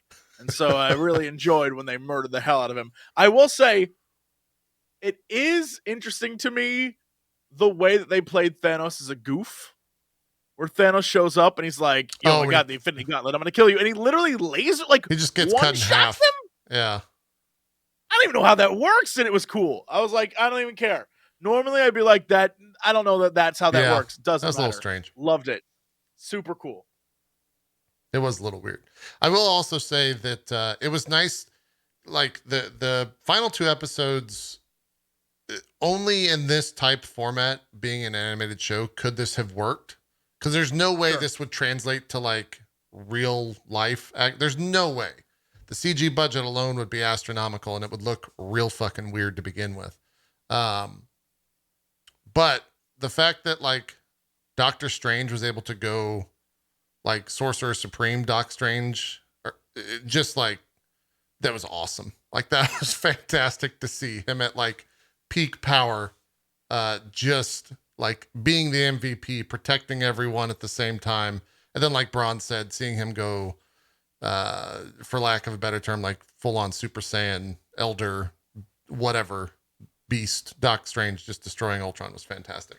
I really like that whole sequence. So it was great. I hope we get to see a version of that Doctor Strange in a film sometime down the line, where he's just like reached his apex of like his power level, and he can just do crazy shit. They did say character from What If would be in that movie. Yeah, I think it'd be really fun if it was. I mean, that's fine if it's Peggy. Like, all right, but like, what if it was crazy Warlock Doctor Strange? Because that would be fun to play with. Just happens upon him in like a small little. How are they going to fit all of this in one movie? Well, this is all in the movie bloat. This is all in a different multiverse of madness. It's not the Spider-Man movie. Right, but Spider-Man. For some reason, I thought it was the Spider-Man one. Never mind. Okay, got you. It kicks off that whole situation. Even then, there is a ludicrous amount of stuff they're trying to fit into this phase. Yeah. Oh, yeah. And because then you have to mention, and Kang's and everything. And, there's some variation of Kang, yeah. Yeah, there's a lot they're trying to fit in, and I'm a little worried about the bloat, but we'll see what happens. I mean, so far, they have made 2 movies in this phase. One has been like half of a very fun movie, and one was great. So yeah, it's definitely the type of thing where the 2 movies that we've seen are like kind of they're not standalone flicks, but they're like standalone hero flicks, right? Where it's like that hero in their element. We haven't seen like the combo film yet. I think Eternals will, from everything that people are saying, it will be its own film and its own small universe, but it's going to have impacts on the greater MCU as a whole, with especially some of the statements that like Kevin Feige's out there making, that are very grandiose and how much of an impact they're going to have. What movies are in this phase? Just real quick catch up. The Eternals, Black Widow movie was the first one. Yeah. Black Widow, Shang-Chi, Eternals, Spider-Man's the next one after that, and then I don't remember what comes after Spider-Man. Doctor Strange. Is that directly after? I don't know if it's directly after. I think it is. MCU. Let's go to the calendar. There's Hawkeye in December, 4, which is it's not necessarily the TV movie. Show. Yeah. Which, we're getting a lot. Look, we need to talk about that. Hawkeye plus the talk of my boy Charlie coming back. There's a lot. Yeah, what were all those rumors? Reggie made that tweet about like Daredevil rumors, but I didn't. Was there just more small confirmations of stuff? Basically, because one of the characters in Hawkeye is related to Fisk. Right, yeah, his daughter. Yeah, then they're saying that Fisk will come back as a thing in the future, and I don't remember if they said that it was going to be a I know there were hints that we were going to see a not Daredevil in Spider-Man. Yeah. Then they said I can't remember if it was a future show or if it was a future movie, but there was definitely talk about like bringing the characters, the main characters from the whatchamacallit shows, the Netflix shows back. Oh. But I can't remember what the movie it was either movie or TV show. I'd have to go look and see what's coming out. But let me see. I got the list. The list, so it goes Eternals, November 5th. Hawkeye is November 24th. Spider-Man's December 17th. Miss Marvel is still scheduled to be winter 2022. I would imagine that's probably going to be like January, though. Morbius is still scheduled to come out January 21st, 2022. Is that movie still happening? I think so, as far as I can tell. Oh my god, I remember seeing a trailer for it like 4 years ago. Yeah, so do I. Yeah, it looks rough. Doctor Strange comes out March 25th. Thor is May 6th. Black Panther 2 is July 8th. Spider-Man Into the Spider-Verse sequel is October 7th next year. Captain Marvel 2, The Marvels is November 11th. And then Guardians of the Galaxy is next December for the holiday special. And then Ant-Man in February of 2023. Summer of 2023 is Guardians of the Galaxy 3. And then Fantastic Four is somewhere. And I think Fantastic Four is going to be the end of Phase 4. If not Blade, somewhere in there.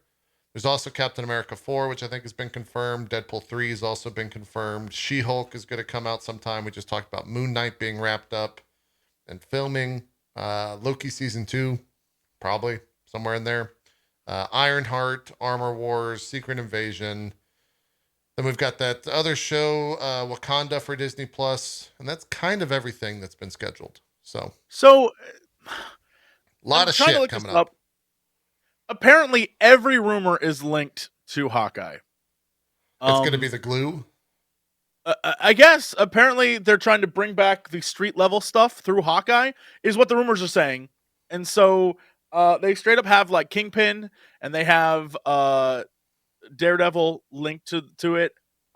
There's rumors that all of that was going to be like the kickoff to them being a part of like a season 4 Daredevil. I don't know if any of that's true, but the rumors go back to like January of this year. Yeah. And there are people in like that. April saying that you know, there's going to be Hawkeye connections to Vincent D'Onofrio. And then in September, Vincent D'Onofrio is like, boy, I'd really like to be back in the MCU. And everyone's like, oh, it's happening. And yeah, I have no clue what any of that means. I don't even know if it's true. But the fact that there's a character who is connected to Kingpin being a character inside of Hawkeye, I mean, like, yeah. Oh, they said there was gonna be a TV show based off of Echo, I think was the thing. I think, yeah, they're kicking around. I don't know if that's been confirmed. And that they were saying would definitely have to have Vincent D'Onofrio in it. If not also Daredevil. Right. Yeah.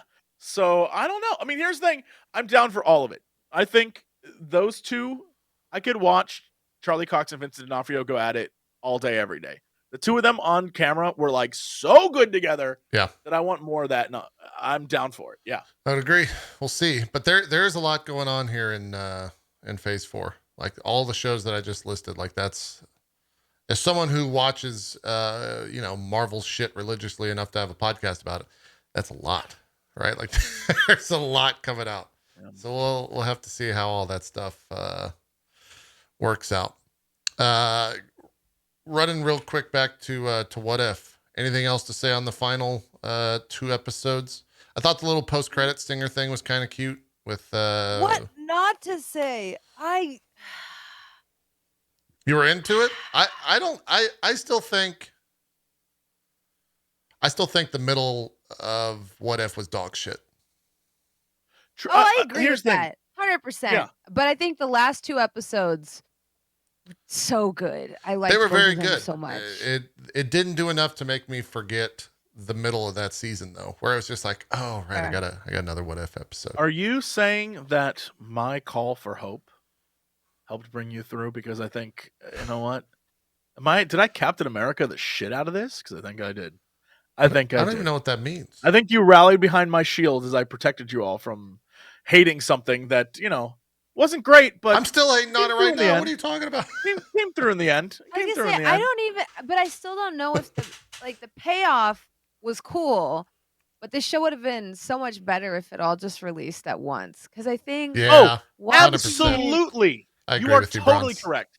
If they would have dropped all those episodes at the same time, it would have made the moments in the last 2 episodes like, when Sycamore. when they all came together, like the scene where they were like, I'm gonna open a portal so zombies will come out and fight Ultron. It was like, oh, that's why we had a zombie episode. Yeah. Cool. Right? Because question, where was the rest of the zombie episode characters? Right.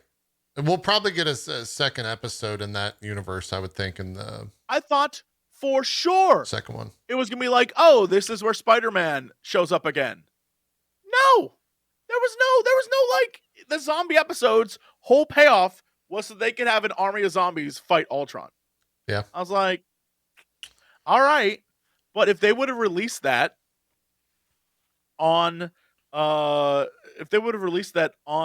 like, everything at once Netflix model, that would have had a lot more payoff. Yeah. I think the reason I liked the last episode was it's one of the few times Marvel has committed to telling like a really dark story, which we typically only see in the comics. So like in Thanos Imperative, they kind of come to this realization that while in this like realm where things don't die, that there's like not really any way to kill Thanos. And that the best they can hope for is to prevent him from spilling out of that universe or multiverse into other ones and killing everyone. So basically, Richard Rider and Peter Quill volunteer to stay behind and fight him for eternity. And when you think about it, that is a very dark ending where they're like, well, we can't die either while we're here. So we're just going to keep him occupied. And the first time I've seen like Marvel under Disney's banner do something like that is this show where they were like, oh, well, Doctor Strange is going to fucking encase them in a pocket dimension and then watch over them for eternity, which when you think about it is the loneliest, shittiest, most He's a watcher in training existence for him. Yeah.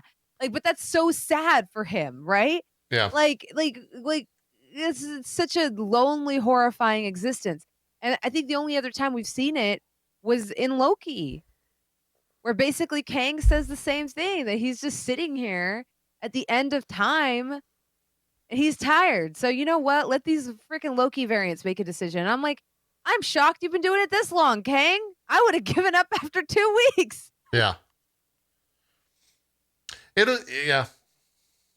You're right. I was going to add something to that, but I decided not to because that was a great way to put it in summary. It was good. No. I liked the last 2 episodes, ultimately. The idea when the Watcher is like talking to, or doing like the narration that he does with Ultron right there, and then it stops and like he realizes that Ultron can hear him. That was a really cool moment. A moment that I kind of wish they didn't have the conversation with Doctor Strange because it kind of lessened it a little bit on like episode 3 of the season. But it was still cool nonetheless. And that kicked off like we got to see the Watcher in armor, which was fucking badass.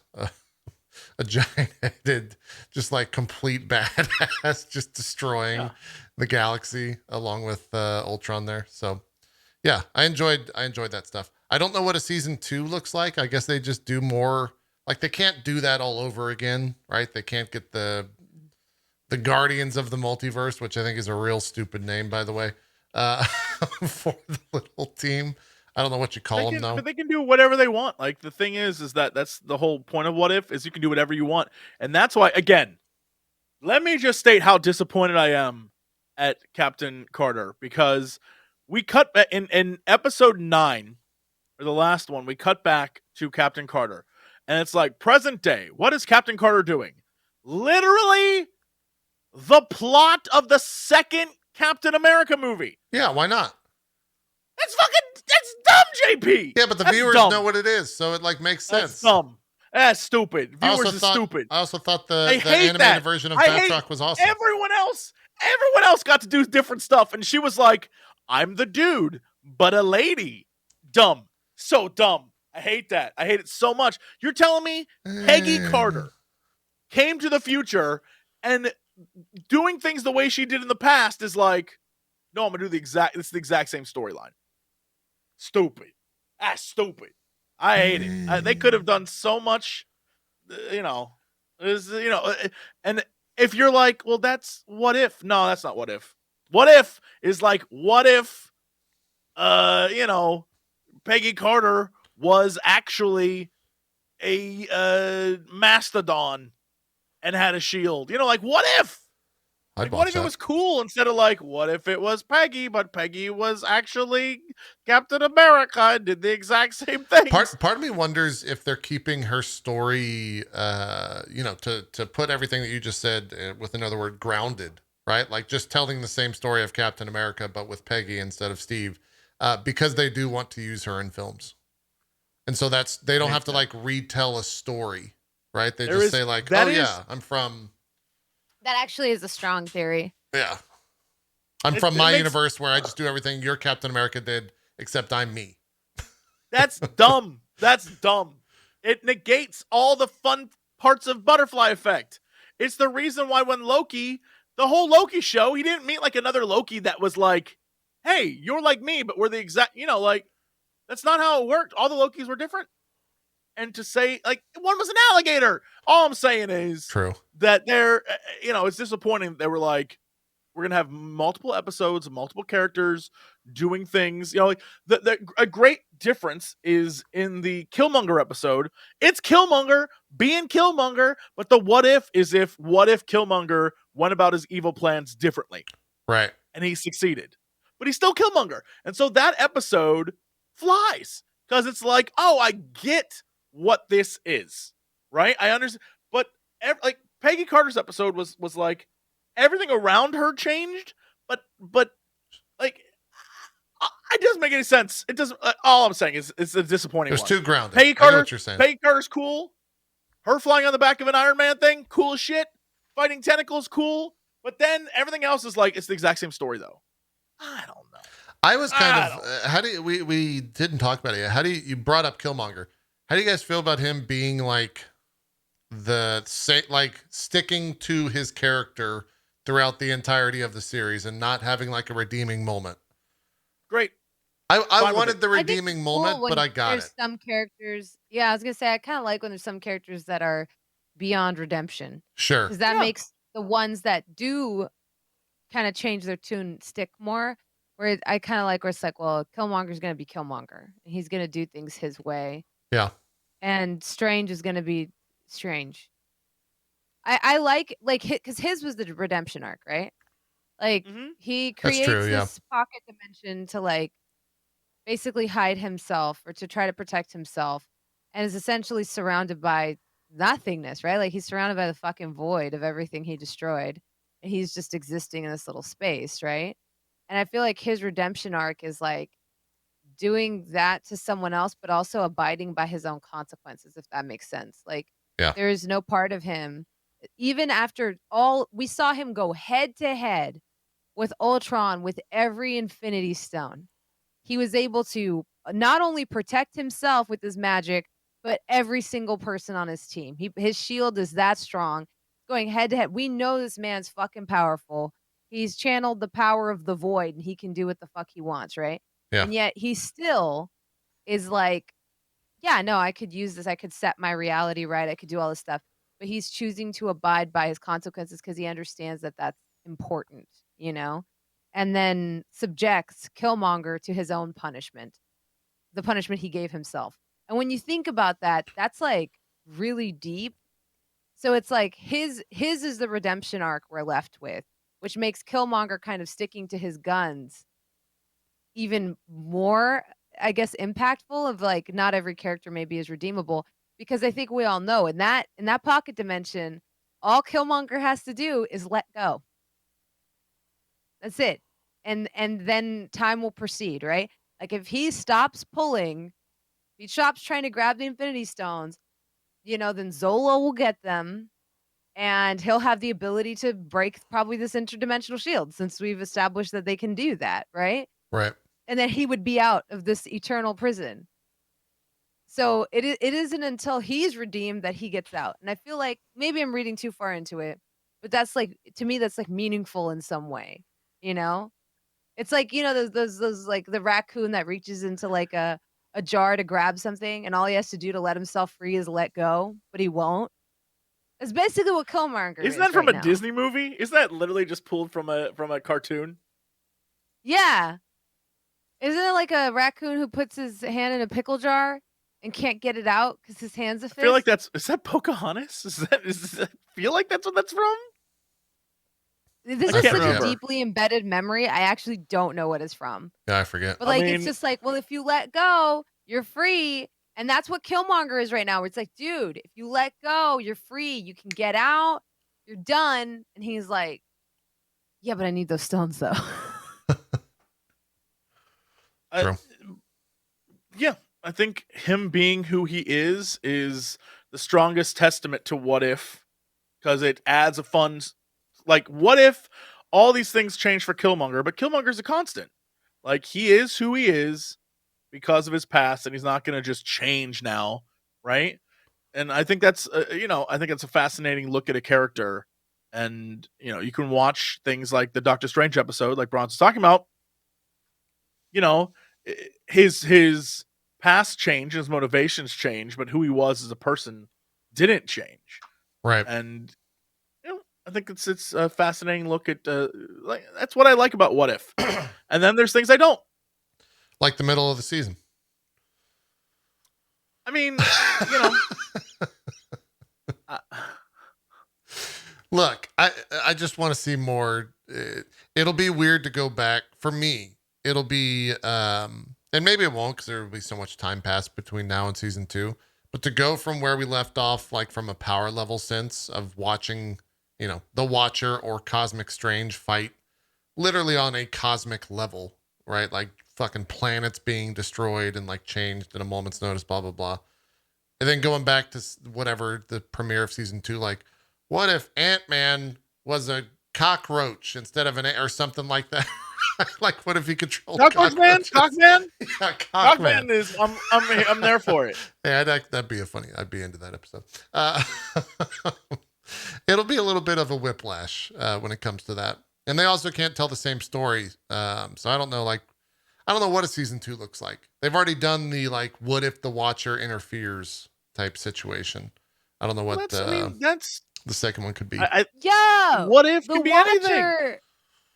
The Watcher. So I was just impressed when this is when he watches? When he headbutt Ultron with his big old 5 head, his big dome piece. I was yeah. I was so excited. He's fucking the badass. Watcher's got hands. The Watcher's got hands. Because, before that, he wasn't really trying. But then, like, he's like, bam! I was like, oh, shit, he's going to use that big old He's fucking badass. Yeah, he's got to do what he's got to do. I was clapping. Because earlier, I was like, headbutt him. Headbutt. Because he's got this, like, 5 head. Yeah. And, his head is so big. It's just, they draw him that way. I'm not being judgmental.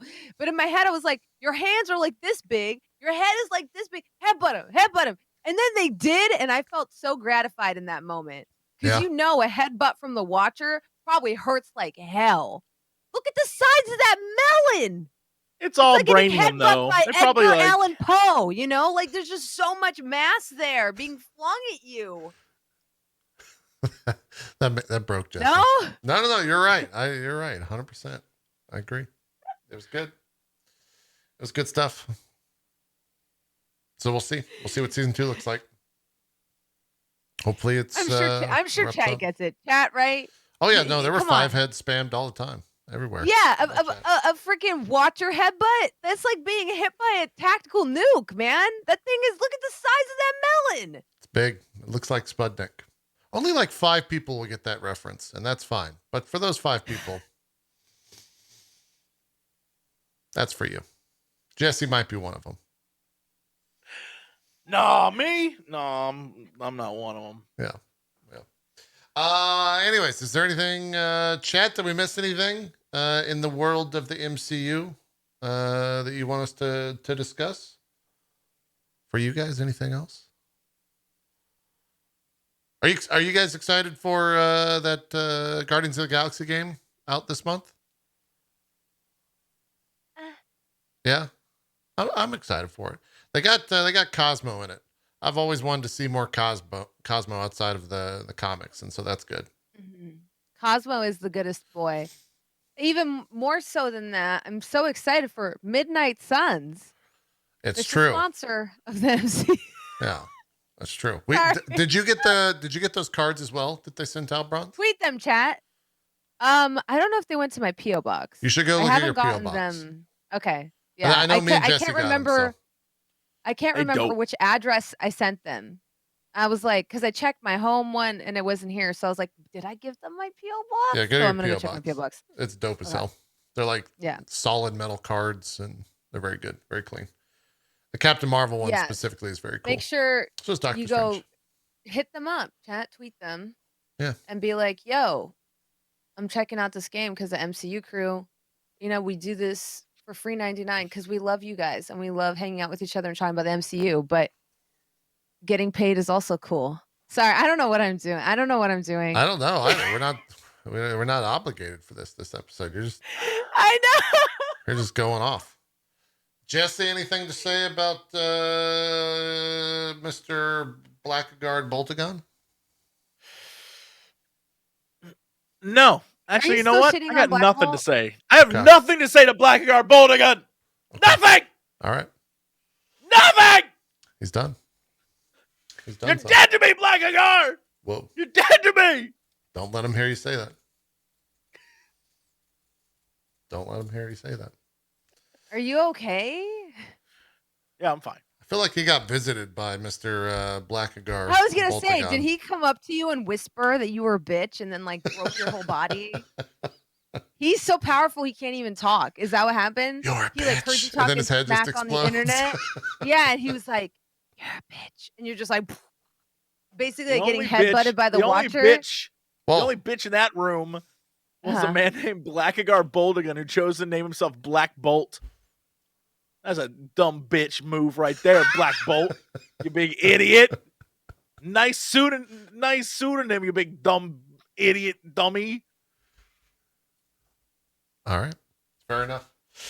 Let's do some shout outs and we'll call it a show. We'll check in with Jesse next week. Didn't even get called on that. You know what? I'm feeling great. No, that's Didn't fine. Even get called on it. Look, Yeah, you're free to let me have this. You're free. You're free to do that.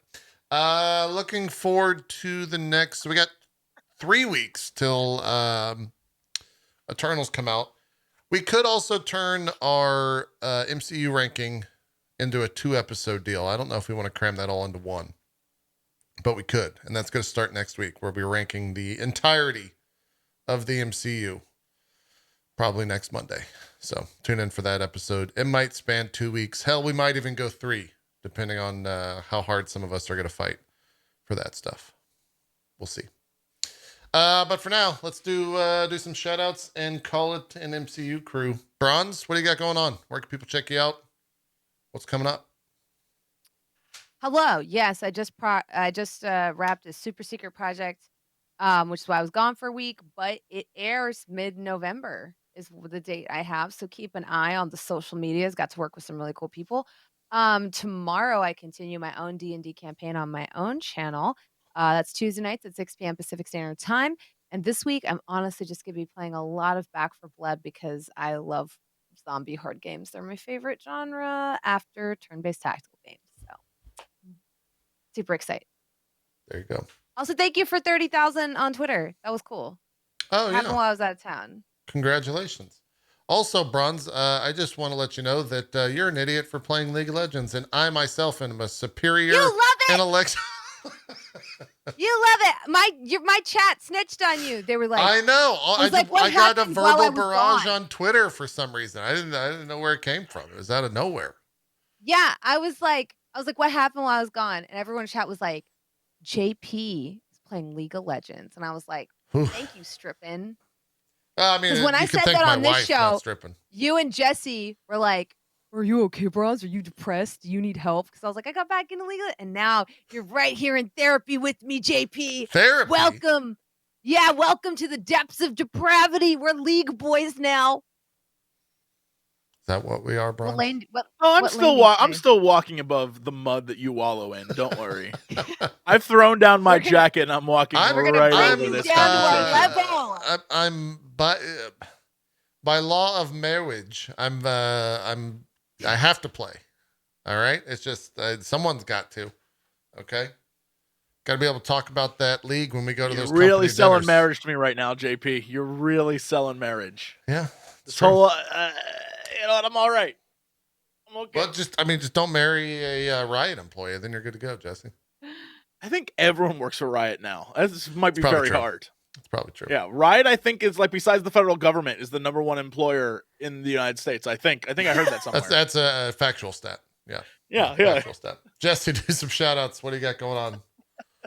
Oh, a whole bunch of nothing. I know that this week, I'm sure on Wednesday, you will see a lot from JP and I when it comes to the world of Final Fantasy 14. What are you we talking about? We got to go see some things and do some things. And so I think both of us will have content for you. Wink, What are you wink, talking wink, wink, about? wink, wink, wink, wink. If we were invited to the media tour, and then tomorrow, hey, do you like dating sims and tycoon games? Boy, do I have a DLC for you. The new Max Gentleman Sexy Business DLC comes out tomorrow. So if you have the game, get ready for good fun times. That's amazing. Get ready to jump back in because I know at least one voice that's in it. Wink, wink, wink, wink, wink, Bronze. Wink, wink, wink, wink, wink, wink. And so yeah, I would love for you to check that out too. This is one of my amazing, fun, cool kid time things. Who could it ever be? You having a stroke, Jesse? Whose voice would be amazing for a dating sim? I don't know. Who has the dulcet tone to draw you in? Oh boy. I don't know. Whose husky, honey-like voice? Husky. Whose husky, honey-like voice? Whose voice? Honey husky voice. Whose voice sounds like a husky covered in honey, yelping Husky for dear honey. life? While a bear licks it. Can we start a honey voice brand would that called be? Husky Honey? When a No, bear husky honey licks sounds it? like And it's just like a really ripped bear on the front. Whose got his voice Captain sounds America like pose, a or Captain husky? Marvel pose. Like an Arctic husky dipped in honey licked by a bear. Whose voice is that? It's Husky Honey, Jesse. That's who. Husky Honey. Get it at huskyhoney.com /MCU Crew for 10% off your first order at Husky Honey. We need to start a honey brand. That's what I'm hearing right now. Yeah. It's great. That's it. We'll be back next week. We're going to be ranking the entirety of the MCU. I think are we past episode 20? Does anyone know what episode of the show this is? Because I sure don't. What if Time we kept track? ceases to have meaning here in our pocket dimension. Did you guys know that time passes faster the older you get? Have we talked about this yet? I was quiet the first 2 times, but there's only so many times. All right. So what's crazy is like the older you get, the lower frame rate your eyeballs see. Wow, really? Right? That's so crazy. then, that's why it's when you're younger, things seem like, they're slower. And as you get old, it gets faster. That's crazy. Crazy, right? That's crazy. Science is wacky. Give me a Donald Duck. We'll call this a show. Now you got to rap. No, can you just turn that into the Beverly Hills theme? Wait, I've got the perfect thing. So I was recently watching Kingdom Hearts clips out of context. And there's a scene where this villain does this entire monologue. And Sora just says, "You're stupid." And I feel like that's just what I want to say right now to Jesse. That's a great not scene. because I think, just because I've added it to my soundboard. And I like using just Sora saying, "You're stupid" for everything, including whatever beatboxing is happening right now, Jesse. But you called it beatboxing, and so it means you appreciate it as an art form, and that's fine by me. I'll be stupid. I'm damn stupid. I just got the Beverly Hills theme. Beverly Hills Cop theme in my head now, thanks to Jesse. Except it's Donald Duck beatboxing.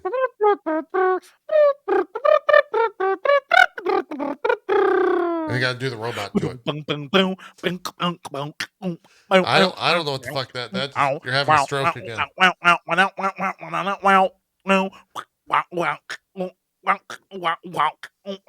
I'm waiting for you to take us out. I was fading out. Now we're back on the show. I was fading out with you doing it. And now we're back. Now I'm not changing the scenes, Jesse. In our own pocket dimension. This is your fault. It was working. I thought we were connecting on a creator level, Jesse. And now we're still here because you didn't keep singing. It's your fault. I feel like Killmonger. And that. Are you going to kill us? What does that mean? I'm going to murder both of you. What? Oh, yeah. No, You're stupid. We'll see you next week, everyone. Thanks for watching. We're out of here. Bye-bye.